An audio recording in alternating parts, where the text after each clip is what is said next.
अस्सलाम वालेकुम वरहमतुल्लाहि वबरकातुहू। दोस्तों, इस बार ईद की नमाज को लेकर काफ़ी लोगों में ये कन्फ्यूजन है कि इस बार हम ईद की नमाज कैसे पढ़ेंगे, इस बार ईद की नमाज होगी या नहीं होगी। तो दोस्तों, ऐसे लोगों के लिए आज का हमारा यह वीडियो बहुत ही ज़्यादा खास होने वाला है, क्योंकि ईद की नमाज को लेकर अब बरेली शरीफ से एक ऐलान जारी हो चुका है, जिसमें यह बताया गया है कि इस बार हमें ईद की नमाज किस तरह से अदा करनी है। मुझे तो इनका यह तरीका बहुत पसंद आया और यह फैसला इनका बहुत बेहतर लगा। आपको यह तरीका कैसा लगे, आप इसके बारे में कमेंट बॉक्स में कमेंट के जरिए से जरूर बताना, यानी कि इसके बारे में आप अपनी राय भी जरूर देना।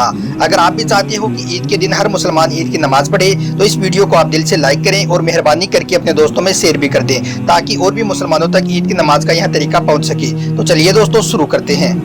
दोस्तों, आपको मालूम है कि अभी पूरे भारत में इस बीमारी के मरीज किस तरह से तेजी के साथ बढ़ रहे हैं, जिसको देखते हुए अब भारत में 4.0 लॉकडाउन भी लग चुका है, जो 31 मई तक रहेगा, जिसकी गाइडलाइन के तहत पूरे भारत में कहीं भी कोई धार्मिक स्थल जैसे कि मंदिर, मस्जिद, गुरुद्वारा नहीं खुलेंगे, यानी कि इनके खुलने पर पूरी तरह से पाबंदी है।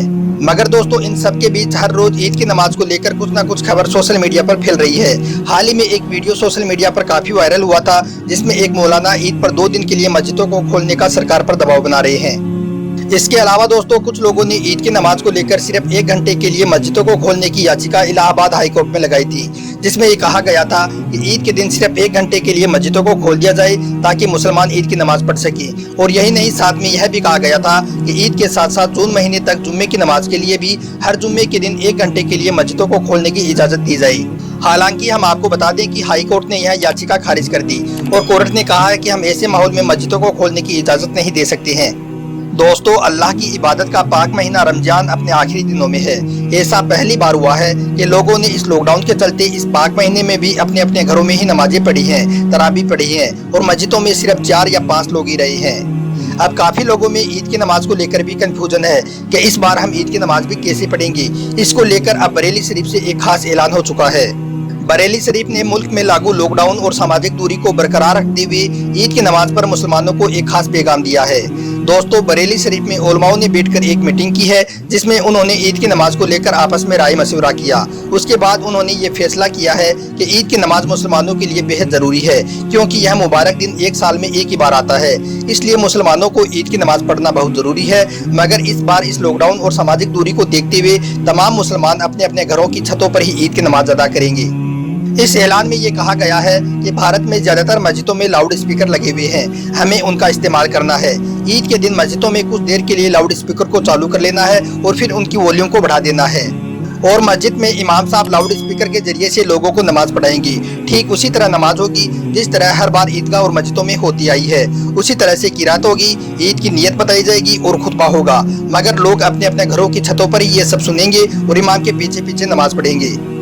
दोस्तों, आप लोगों को अपने घर की छतों से मस्जिद की आवाज़ पे ध्यान देना है, और जैसे जैसे मस्जिद से आवाज़ आए वैसे वैसे ही आपको ईद की नमाज अदा करनी है।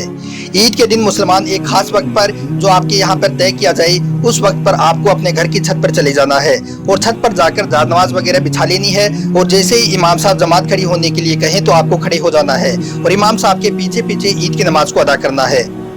और साथ में बरेली शरीफ से ये भी ऐलान हुआ है कि इस बार ईद पर कोई भी नए कपड़े नहीं पहनेगा।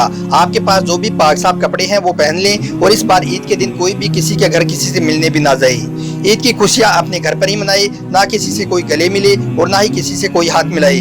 और ईद की नमाज में अल्लाह ताला से इस बीमारी के खात्मे के लिए दुआ जरूर करें। दोस्तों, ईद की नमाज भी हमारे लिए बेहद ज़रूरी है और इस बीमारी से बचना भी हमारे लिए ज़रूरी है। इसलिए मुझे तो बरेली शरीफ का यह तरीका बहुत अच्छा लगा, मुझे तो यह तरीका बहुत पसंद आया। अगर आपको भी अच्छा लगा हो तो आप इस वीडियो को दिल से लाइक करें और अपने दोस्तों में शेयर भी कर दें। आपका बहुत बहुत शुक्रिया।